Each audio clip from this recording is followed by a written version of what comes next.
Bienvenue dans le Vox Ladies Club. On va faire un entretien en tête-à-tête, en privé, avec Mason Ewing. Vous avez vu, il a sa petite compagne avec lui. On va passer un excellent moment en sa compagnie. Ça commence. Alors, je vous propose un rendez-vous en tête-à-tête avec Mason Ewing. Bienvenue, Mason.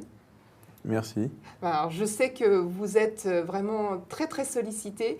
On ne va pas vous cacher que vous êtes rentré quasiment dans la nuit d'Irlande et que vous avez fait le chemin jusqu'ici un peu en catastrophe parce que vous vouliez absolument être avec nous. Voilà. Alors, vous avez été un peu malmené. Alors, je peux vous présenter de quelle manière? Parce qu'on a entendu dire et on lit sur vous que vous êtes un ovni. Est-ce que vous êtes à la fois un créateur de mode et un producteur d'audiovisuel? Oui, c'est bien ça. Je suis bien styliste en premier lieu et en deuxième, je suis producteur de cinéma. Voilà, donc en fait, alors vous portez la casquette et on peut dire que vous en avez plusieurs. C'est pour ça que tout le long de ce rendez-vous, on va vous découvrir. Alors on vous connaît déjà parce que vous faites partie ce qu'on appelle du show business en France et à l'étranger. Et dans un tout premier lieu, on va voir la casquette de styliste, créateur de mode.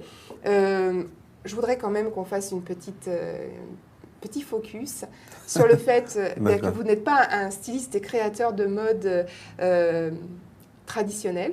Vous êtes malvoyant, donc ça fait partie des choses qui sont un peu surprenantes. C'est comment vous dessinez, comment vous faites pour trouver les tissus, comment vous vient l'inspiration. Tout ça, c'est des choses qu'on aimerait savoir. En fait, tout simplement, déjà, premièrement, j'ai vu pendant quand même assez longtemps, parce qu'on va dire, j'ai perdu la vue quand j'avais 14 ans. Donc c'était en 96.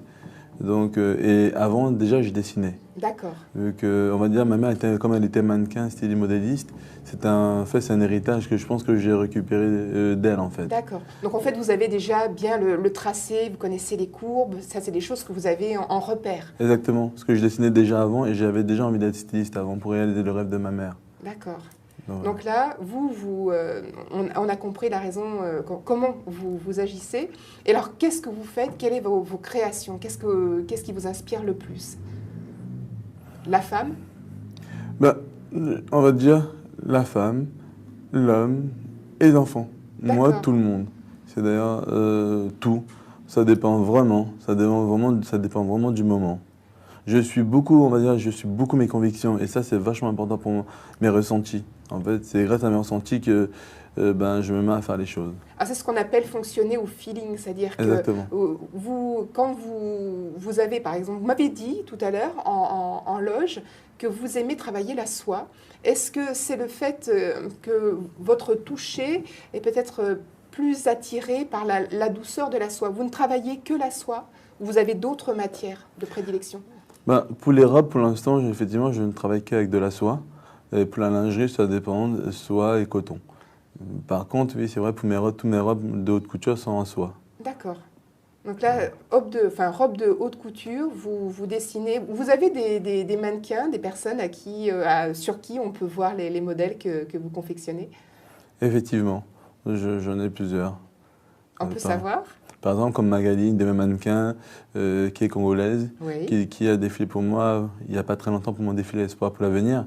Et là, qui va défiler prochainement aussi, là, le 30 octobre, donc avec Westland, et Amélie, voilà, et puis une autre qui s'appelle Nadia. D'accord, voilà, donc ce sont vos mannequins un peu fétiches, on peut appeler ça comme ça? Exactement, c'est ça. Ouais, c'est vos égéries, on peut dire que ce sont des égéries. Voilà.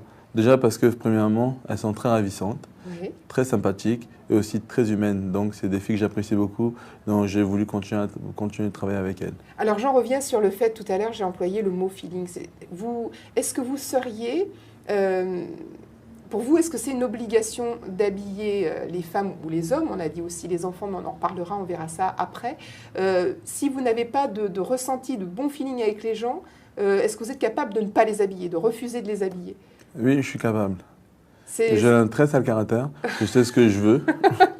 C'est bien, il faut être honnête. Voilà. Je sais ce que je veux et je sais là où je vais. D'accord. Donc, Donc c'est vous, quand vous faites un vêtement ou quand il y a une personne qui vous plaît, comme vos égéries, les personnes que vous avez nommées là, c'est parce que vous avez dit elles sont humaines, il y a beaucoup de sensibilité avec elles, donc c'est un plaisir de les habiller. Mais si ce n'étaient pas des personnes que vous ressentez de façon positive, il n'y aurait absolument aucun vêtement fait pour elles.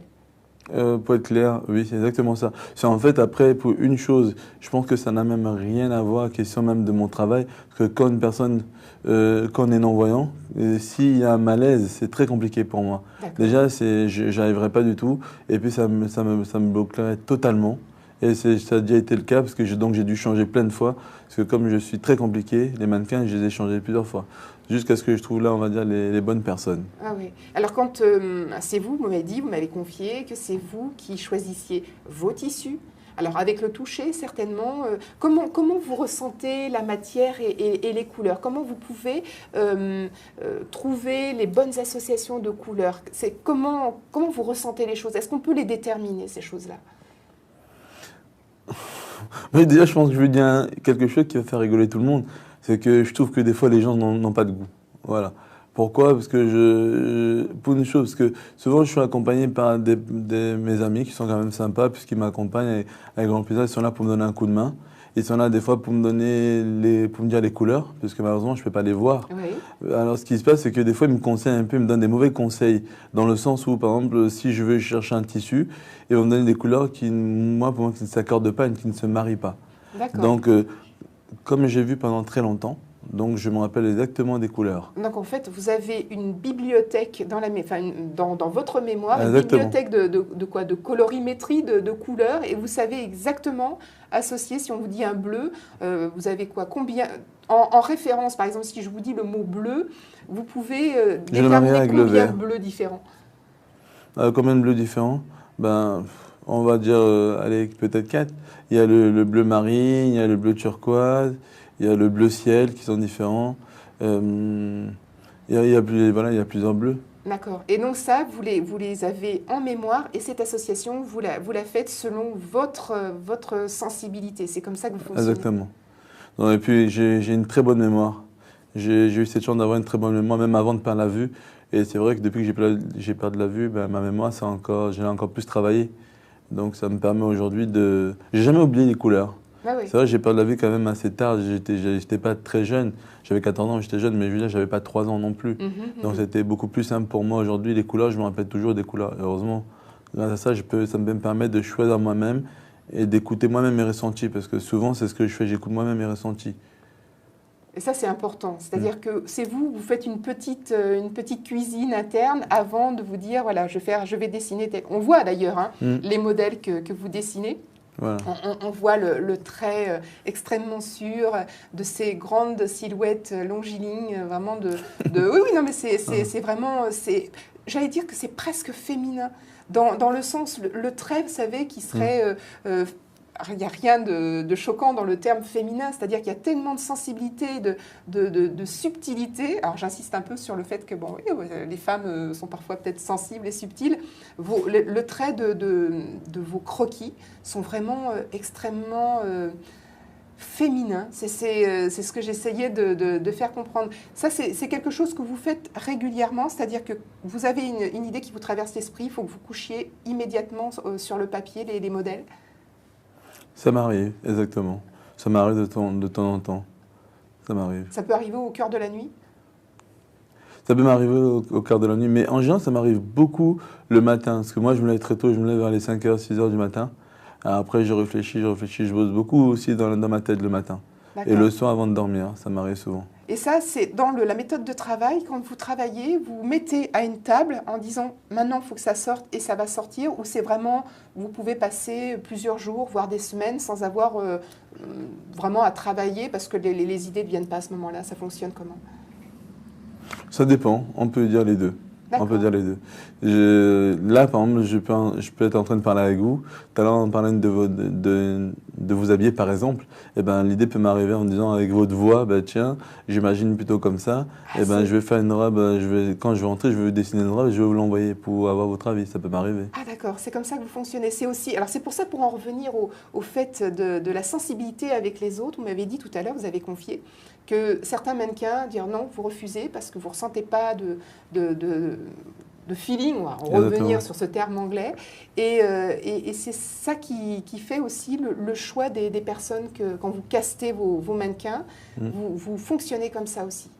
Ah, exactement. À la voix. On va dire que la voix, ça ne veut pas dire grand-chose pour moi parce qu'une voix peut être jolie, la personne peut être vraiment tout le contraire de ce que j'imaginais.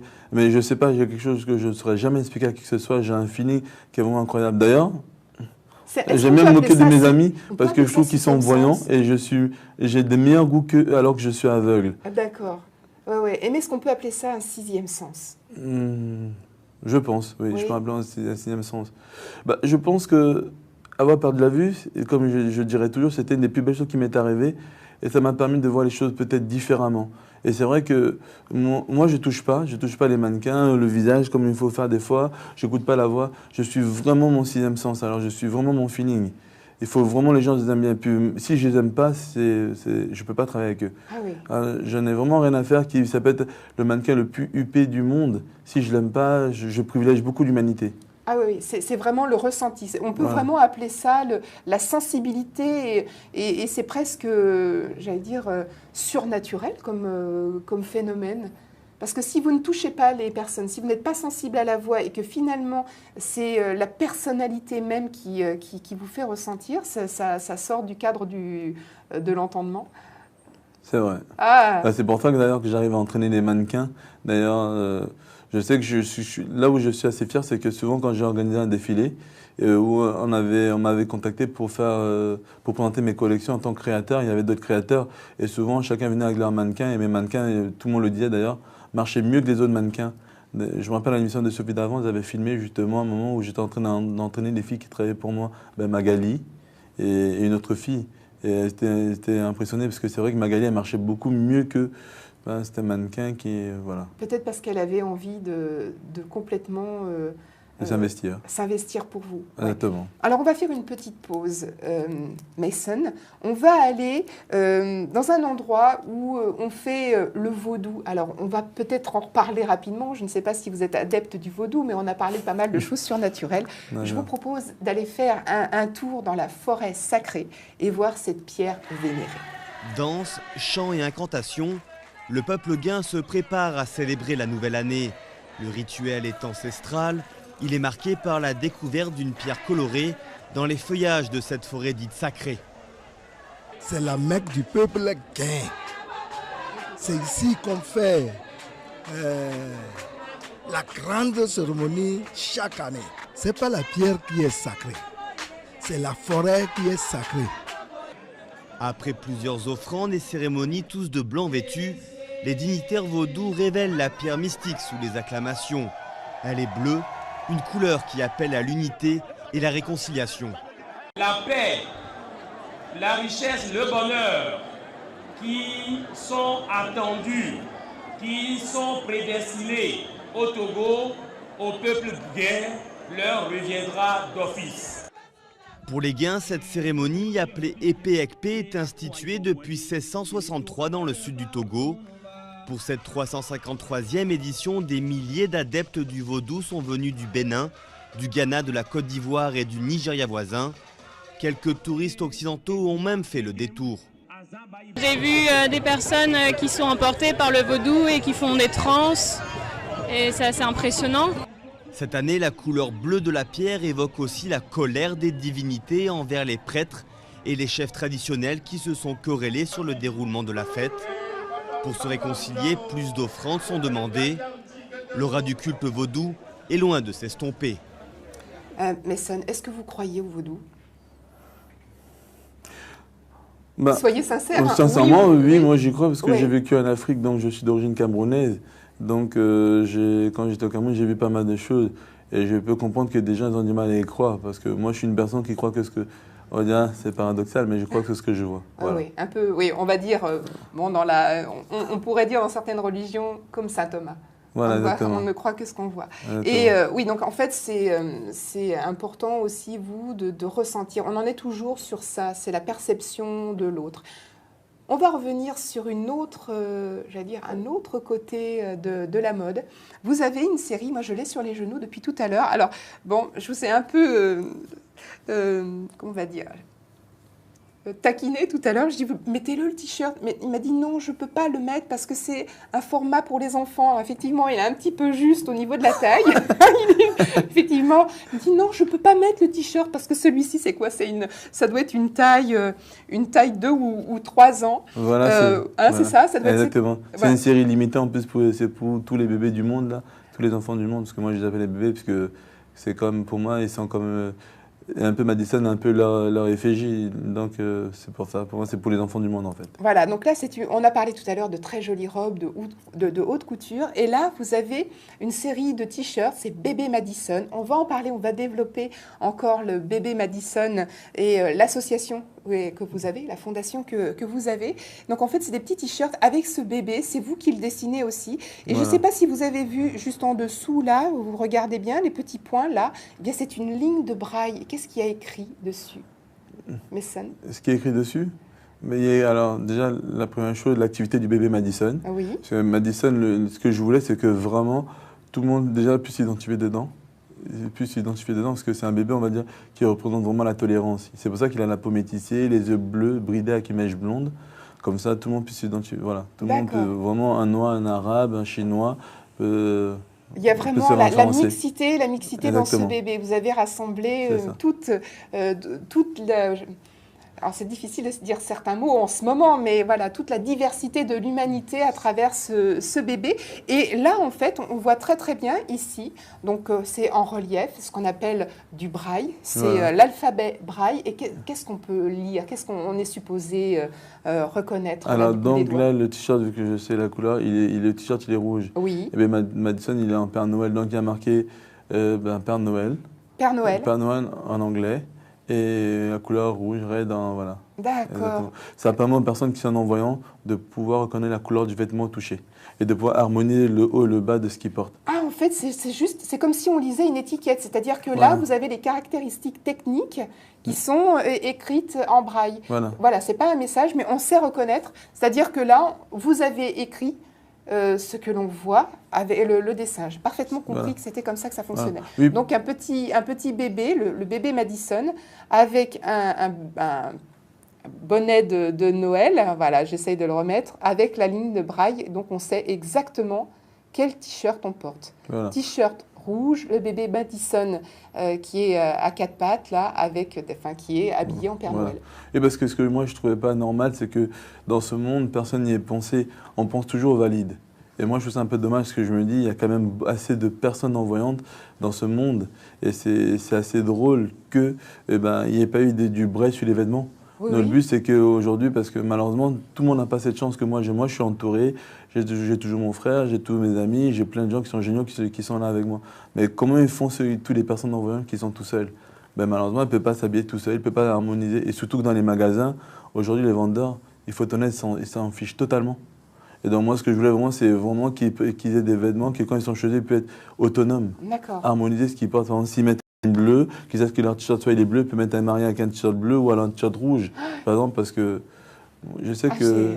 Oui, c'est vraiment... je trouve que l'idée, elle est tellement à la fois sensorielle, il y a un rapport avec le fait d'être malvoyant, non-voyant, et il y a quelque chose de très très sensuel en même temps dans la ligne de braille, parce que c'est des petits points en relief, et donc là c'est vrai que c'est un engagement réel de pouvoir avoir cet accès. En fait, nous, on va pouvoir le ranger dans son placard et on va reconnaître le t-shirt. C'est vraiment cette volonté-là. Surtout que ce que je vais préciser, c'est qu'aussi, pour moi, ce qui était important, c'est que de préciser, il faut que les gens arrêtent de croire parce qu'on est non-voyant, on s'en fiche de ce qu'on porte sur nous. C'est pas vrai, parce que nous aussi, on a envie de plaire. C'est important pour nous le regard. Surtout que déjà, quand on est non-voyant, on est dans la rue, les gens nous regardent. C'est important quand même qu'on soit présentable. C'est pour ça que je veux aussi que le t-shirt, il ait un beau design. Et donc voilà, et qu'il soit pratique, pour tout le monde et qu'il soit sympa. Donc voilà, en plus il est 100% coton et bio. Oui, puis il est très beau, enfin vraiment c'est très agréable. Au niveau du toucher sous les doigts, c'est vraiment extrêmement sensuel. Donc on va rentrer dans un autre domaine, une autre casquette, celle que vous portez, celle qui a fait de vous, vous l'avez dit, qui vous êtes. Vous êtes vraiment très investi, c'est vous qui parlez de l'association SOS Madison, on en revient donc à international. On va rentrer dans le vif du sujet. C'est une des raisons pour lesquelles vous êtes là aujourd'hui. C'est qu'il y a un événement qui va se produire le 30 octobre à Paris. Donc là, c'est vous qui allez nous livrer le message. Vous allez lever des fonds pour cette association et vous allez m'en dire davantage. C'est important que tout le monde sache la raison pour laquelle vous allez faire cet événement. Ça marche, pas de souci. Allez, c'est parti, Mason. Donc là, c'est le 30 octobre à Paris. Et qu'est-ce qui va se passer ce jour-là ? Ben déjà, je suis vraiment honoré qu'on a réussi à avoir une scène magnifique. Donc, on veut déjà remercier l'Eurosite parce que ça sera dans une salle qui s'appelle l'Eurosite au Georges V. Georges V, un très bel hôtel luxueux à côté des Champs-Élysées à Paris. Voilà, exactement, dans une salle merveilleuse. Et là-bas, ce jour-là, on va faire... moi, ce que je voulais, c'est récolter des fonds. Oui. Justement parce que mon but par la suite, c'est vraiment de créer des orphelinats pour aider on va dire, les enfants, parce que moi-même, j'étais orphelin, on va dire, parce que j'ai perdu mes parents, pour aider les enfants qui sont seuls, qui n'ont plus de famille.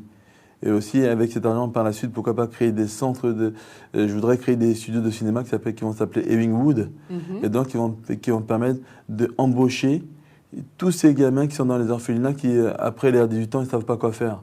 Parce qu'aujourd'hui, c'est bien beau de penser quand ils sont jeunes, mais ils font quoi après ? Après, les gens s'étonnent quand la plupart de ces gamins se retrouvent à la rue, ça devient des délinquants, parce que quand ils vont voler en Afrique, un gamin va voler une pomme, il se fait couper le bras. Moi, je trouve ça, c'est scandaleux, je trouve que c'est pas normal. En même temps, comment ils font pour survivre si personne ne leur a dit?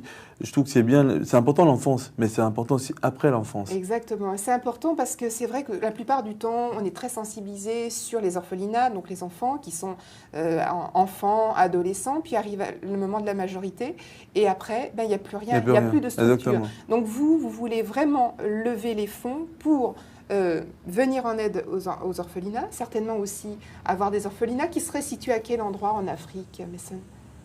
Vous avez déjà des choix, vous avez déjà implanté des endroits précis ? Pour être honnête, je vais d'abord commencer par mon pays, le Cameroun. Mais comme je vais aussi vous répondre, cette question, je vous dirais, je l'aime pas trop parce que pour moi, des enfants, il y en a partout. Moi, comme j'ai toujours dit, ce que je veux, c'est je veux implanter des orphelinats un peu partout dans le monde. C'est pour ça qu'on a besoin de beaucoup d'argent, énormément d'argent, parce qu'un orphelinat, ça coûte très cher. Ça coûte beaucoup d'argent. Et après, dans cet orphelinat, il y a tout le matériel qu'il faut dans l'orphelinat. Donc, c'est très important pour nous. Mais bon, je suis très confiant. Je pense qu'il y a assez de gens qui sont très humains, qui sont sensibilisés par la cause des enfants. Et puis, donc voilà. Donc, pour l'instant, je vais commencer par le Cameroun. D'accord. Oui, charité bien ordonnée. Voilà. Commence par le Cameroun, on va dire. Voilà. Donc, en fait, là, dans un premier temps, les premiers fonds qui vont être récoltés avec cette première salve, alors on va le rappeler, c'est donc l'événement se situe à Paris, au cœur de Paris. On remettra, si vous le souhaitez, aller chercher sur les réseaux sociaux. On vous donnera les liens pour trouver précisément l'adresse. Donc ça se situe à Paris et ce sera le 30 octobre. Donc c'est très bientôt. Donc là, vous invitez tout le monde à participer à l'événement, puis surtout d'apporter des fonds. Et comment vous allez fonctionner justement ? Comment vous récupérez ces fonds à partir de cet événement ? Et après, et autour, vous organisez comment, Mason ? Pour récupérer les fonds ? Oui. Alors déjà, on a fait des entrées payantes. Oui. On a fait des entrées payantes, parce qu'on a fait des places limitées, il y en a 300. D'accord, 300 places. Voilà, 300 places. Donc les gens qui se dépêchent, qu'il y a déjà pas mal de monde qui sont D'accord, donc intéressés. c'est encore accessible, il y a encore des places disponibles. D'accord. Voilà. Donc 300 places. Et à côté de ça, on a créé sur notre site, puisqu'on a un site de l'association, SOS Madison International. SOS Madison International, donc ça on peut le trouver sur tous les réseaux sociaux. Voilà. Alors c'est www.sos Madison, Madison, international, sans S, tout attaché, .com. Pardon, .org, excusez-moi. .org. Voilà. Et donc, sur cette adresse, on peut faire un peu comme le système du Téléthon, c'est ça? On fonctionne comme ça. Il y a un appel aux dons, il y a un PayPal, tout ça. Voilà. D'accord. Donc là, ça c'est très important puisque ça peut commencer dès maintenant.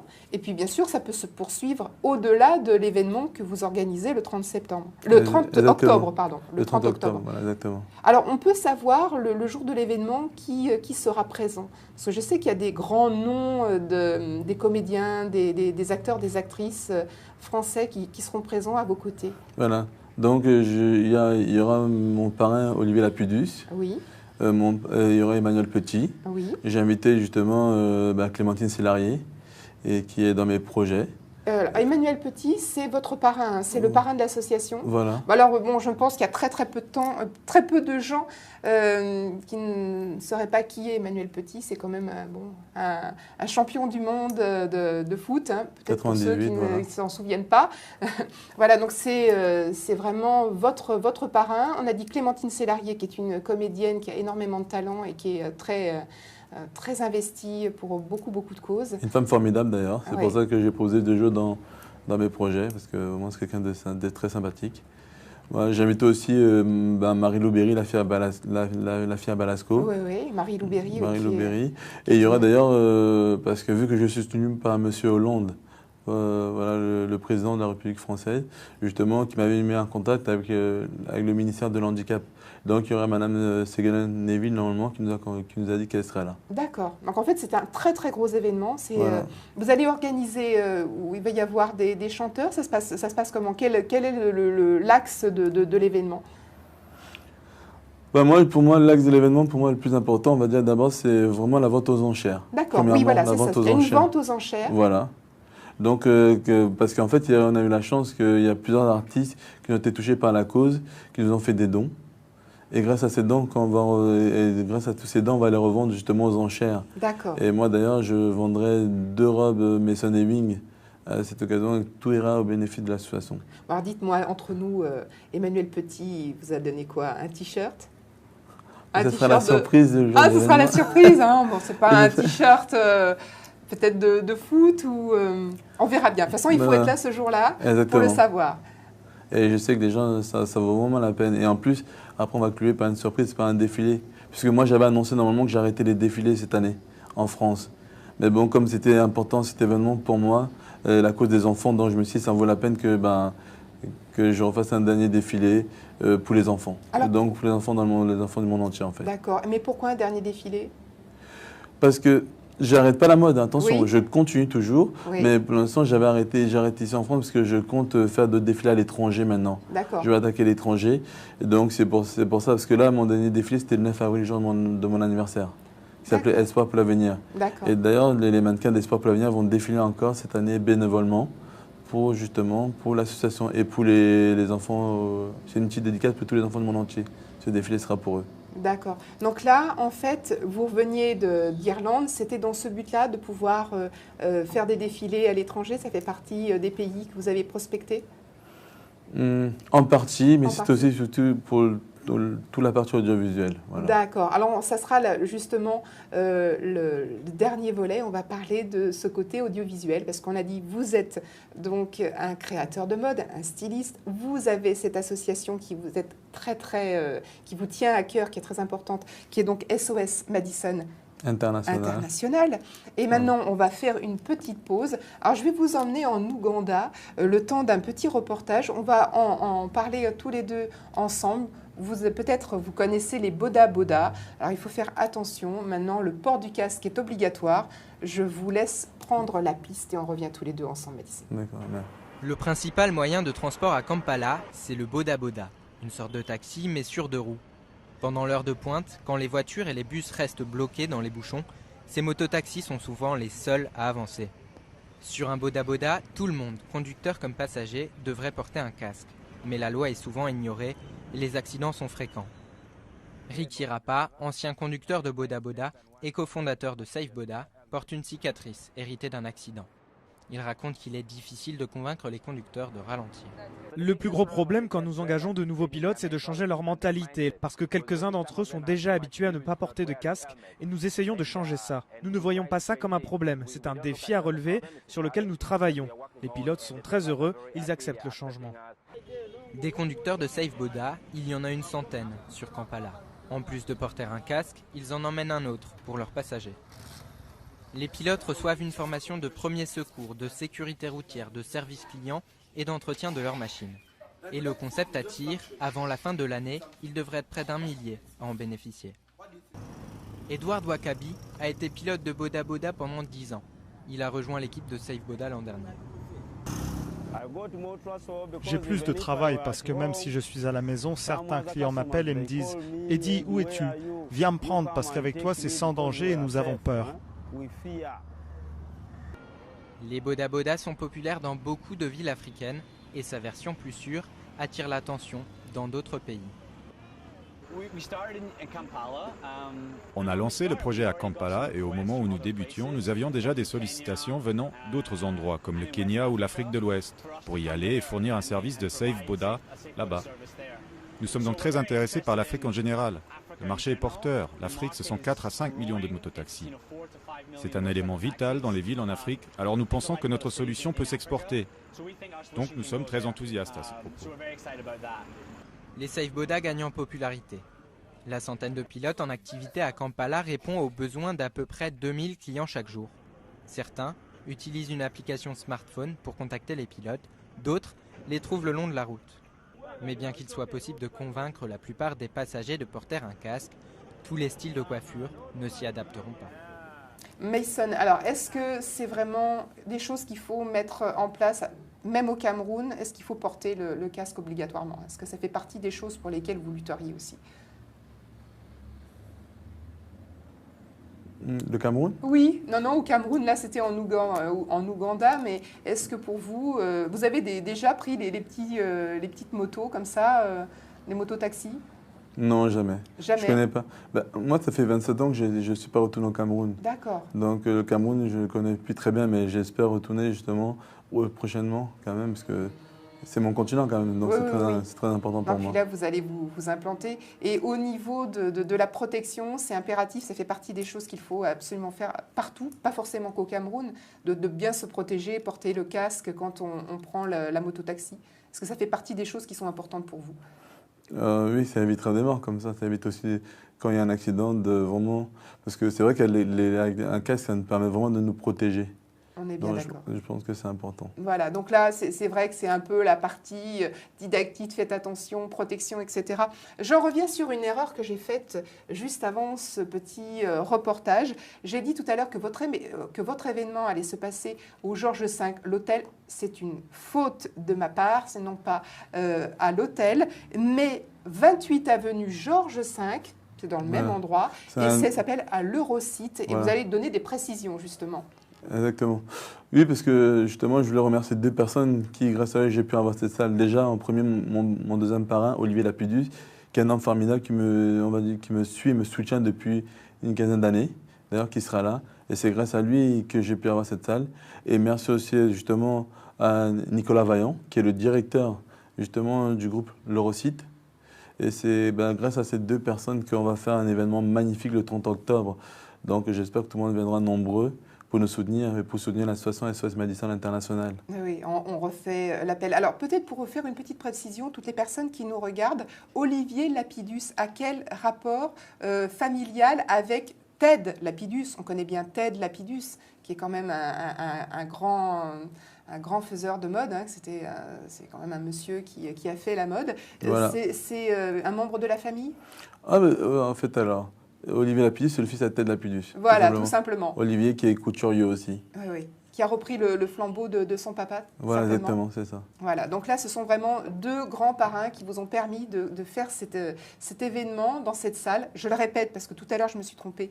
C'est l'Eurosite, 28 avenue Georges V à Paris. Ça doit être dans le 8e arrondissement, si je me trompe. Métro Georges V aussi. Métro Georges V. Et c'est le groupe L'Eurosite, qu'on remercie encore. Donc là, on les remercie grandement parce que c'est en partie grâce à eux que vous allez pouvoir faire cet événement dans vraiment dans la splendeur. On continue. Une fois que vous avez levé les fonds, vous avez ces fonds-là, Mason.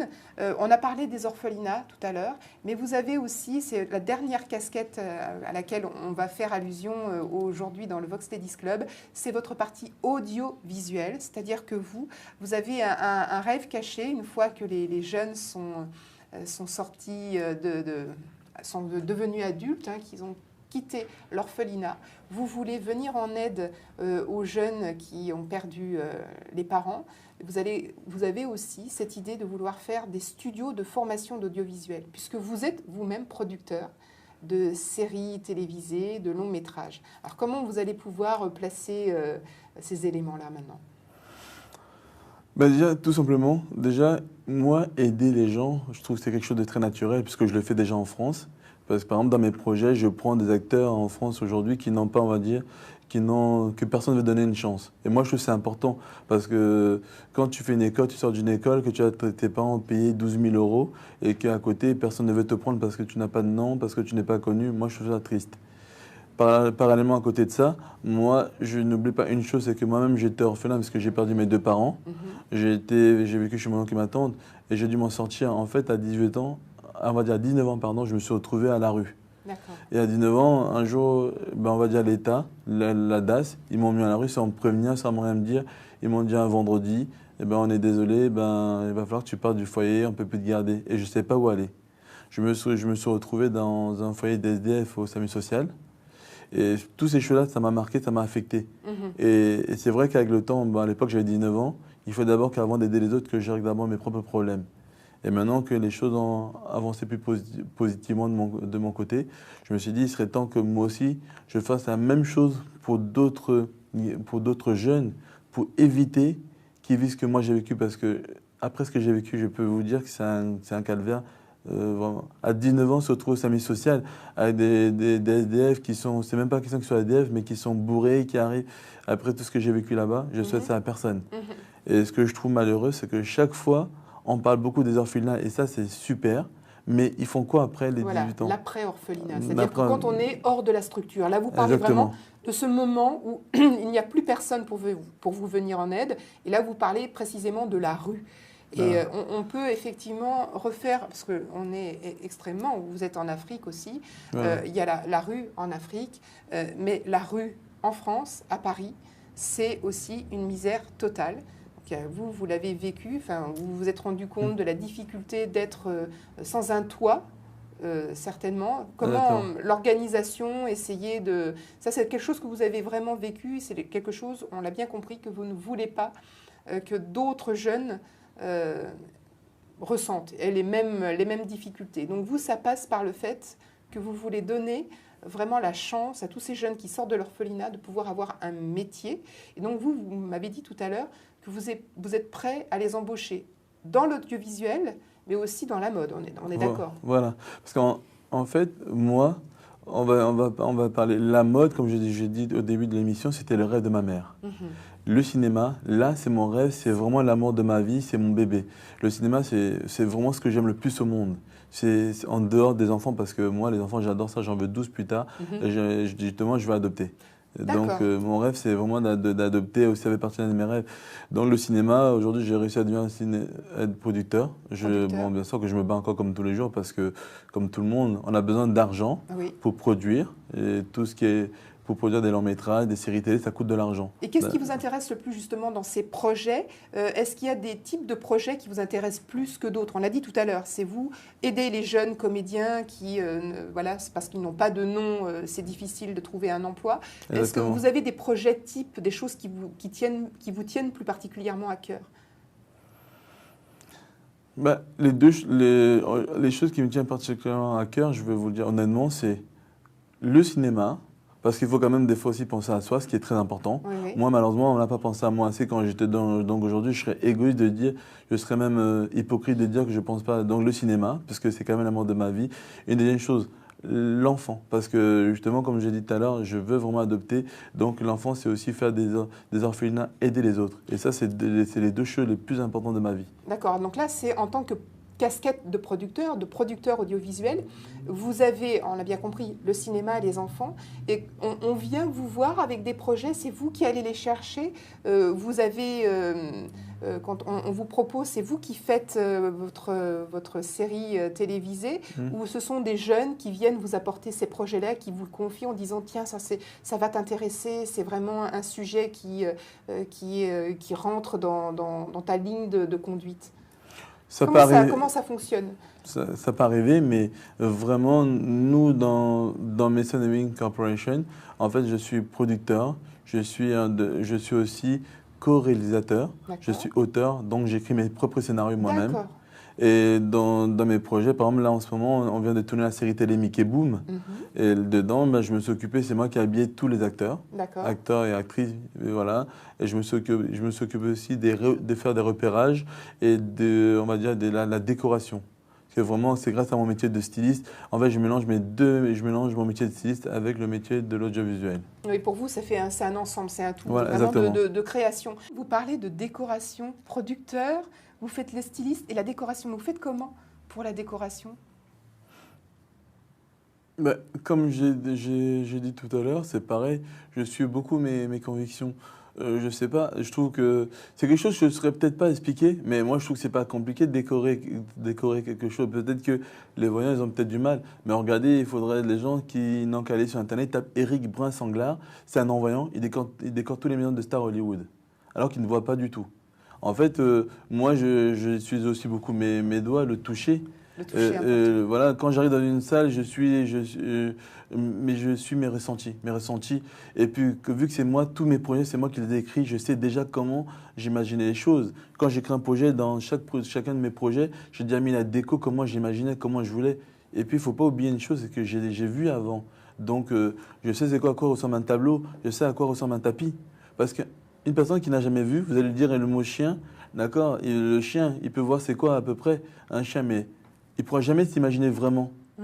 Parce que je vous donne un exemple, aujourd'hui, Internet, par exemple, quand je vais sur Facebook avec quelqu'un qui est voyant, moi, Facebook, c'est super compliqué pour moi parce que c'est quelque chose qui n'existait pas. Oui, les repères ne sont pas les mêmes, oui, voilà, tout à fait. Quelque chose qui n'existait pas quand je voyais. Aujourd'hui, vous me demandez, par exemple, si je dis que je dois refaire quelque chose par rapport à Facebook, là, je ne saurais pas. Par faire une déco, c'est pas compliqué. Je sais où je vais mettre mon tableau, je sais où je vais placer la tâche, je sais comment je vais vouloir. Et puis, je vais aussi jouer avec les couleurs. On revient à la bibliothèque, à ce que vous avez gardé en mémoire. Voilà, exactement. Je vais jouer avec les couleurs. Voilà, exactement. Alors, cette série Mickey Boom, c'est quoi? C'est le sujet principal de cette série. De quoi est-il question? Déjà, Mickey Boom, c'est une série télé, on va dire, assez décalée. C'est l'univers de Malcolm, des Simpsons, de Tom Tom Nana. Tout le monde déteste Chris. C'est vraiment très drôle, c'est très disjoncté. C'est un format de 26 minutes. Et ça parle d'un jeune qui s'appelle Mickey, qui va vivre avec sa bande d'amis. Et il y aura plein d'histoires assez décalées dedans. Chaque fois, ça sera des épisodes totalement différents, mais très disjonctés. Et le public, c'est quoi? C'est un public de jeunes, d'adolescents? À qui ça va être le plus, j'allais dire, avoir le plus de résonance? En fait, moi, je veux répondre à cette question. On me la pose souvent, et cette question, moi, je réponds toujours que je ne l'aime pas parce que je ne comprends pas comment ça se fait que dans le monde, j'entends toujours, même par exemple, des gens me disent pour la mode, il faut respecter un calendrier. Par exemple, il y a la saison printemps-été, automne-hiver. Ah non, je n'aime pas du tout. Moi, les défilés, je les fais selon mes convictions. Je trouve que c'est important. Et pareil, si je devais mettre une classe, alors pour suivre on va dire, les chaînes télé, je vais dire 12-35 ans. Pour Mickey Boom. Mais pour moi, mon but, c'est vraiment que ça plaise à tout le monde. Parce que Mickey Boom, c'est drôle, c'est frais, c'est décalé. Et je pense que tout le monde peut aimer. Voilà. Donc, moi, je ne mets pas de cible. Après, les chaînes télé, 12-35, ben, tant mieux pour eux. Oui, mais je comprends votre réaction par rapport au cœur de cible. Ce n'est pas dans ce sens-là, je disais justement, cœur de cible. C'est les personnes qui vont être les plus réceptives au programme. Est-ce que c'est... Moi, j'imaginais un peu les geeks, vous savez, les personnes qui sont... Il y en a dans Mickey Boom. Oui. Parce que je vois un peu les personnages un peu décalés... qui sont assez proches de l'ordinateur et qui ont un univers assez précis. Moi, c'était plutôt dans ce sens-là que je voulais poser la question. Vous avez raison, parce que justement, dans Mickey Boom, la particularité en fait, de l'entreprise de Mason & Wing Corporation, même partout ou en France, c'est vraiment, moi, ce que, de toute façon, je ne fais aucun projet où je ne mélange pas dedans, je ne parle pas de tolérance. Par exemple, dans Mickey Boom, ça parle de handicap, de racisme, d'homosexualité, de maladies transmissibles. Je parle de tout ce qui dérange. Par exemple, vous connaissez l'animateur Laurent Petit-Guillaume? Oui, bien sûr. Laurent Petit-Guillaume, il est dans Mickey Boom. Il joue le rôle d'un monsieur qui s'appelle Léo Martin, qui est séropositif. D'accord. Par exemple, on a un acteur, c'est la personne qui est venue avec moi aujourd'hui, qui s'appelle Bastien Villette. Il joue le rôle de Ethan Martin, le neveu de Laurent Petit-Guillaume dedans. Et c'est une personne c'est un homosexuel refoulé. Le soir, il se travestit, il veut que personne ne le sache, tout ça. Donc, le garçon, et la journée, c'est totalement un garçon, la journée. C'est-à-dire qu'on ne pourrait même pas se douter qu'il est homosexuel, en fait. D'accord. Vous êtes vraiment... C'est important d'en parler parce que vous êtes sur des sujets d'actualité, des sujets brûlants, des sujets qui font que c'est fait toute la diversité. Vous l'aviez dit justement, la diversité de l'humanité actuelle, que ce soit en France, mais aussi bien. Est-ce que vous pensez que c'est un modèle qui est applicable aussi en Afrique ? Oui, c'est sûr. C'est pour ça que d'ailleurs, je suis content, Mickey Boom sera diffusé sur Yubi News, sur la chaîne télé Yubi News. Oui, voilà, bon, hein, bonjour. Bonjour à tous. Oui, mais c'est bien. Donc, en fait, vous allez vous produisez l'émission et vous allez la vendre dans plusieurs télévisions. Voilà, c'est ça, dans plusieurs télévisions, exactement. D'accord. Donc, voilà. Donc, il y a déjà des preneurs du projet.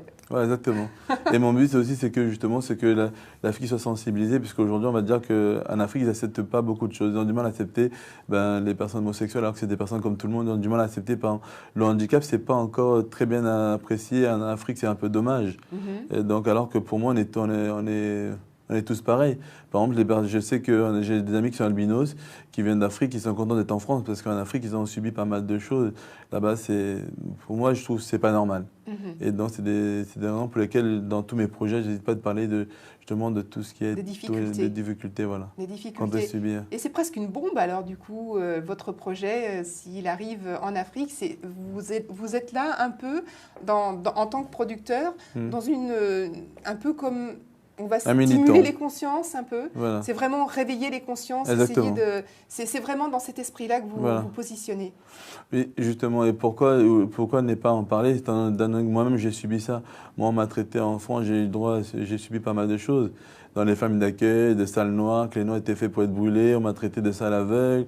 Il y a des jeunes qui m'ont craché dessus, carrément, parce que j'étais non-voyant. J'ai subi, donc voilà, moi, c'est des choses qui m'ont beaucoup touché. Comme je dis, c'est par rapport à mes expériences de la vie, aujourd'hui, qui me permettent de pouvoir en parler. Et vraiment de se battre pour que les choses puissent bouger dans ce monde. Partout, même en France, même en Afrique, que ce soit aux États-Unis ou que ce soit même en Angleterre. Parce que je trouve que le racisme, on le subit partout. D'accord. Donc là, vous voulez vraiment réveiller les consciences. Et tout à l'heure, il y a quelque chose que vous avez dit au tout début de rendez-vous. Vous m'avez dit que le fait d'être devenu malvoyant, c'était une chance pour vous. Que ça avait changé en partie votre vie. Ça vous a éveillé à... C'est pour ça que j'aimerais qu'on termine ce rendez-vous sur quelque chose, une note d'espoir.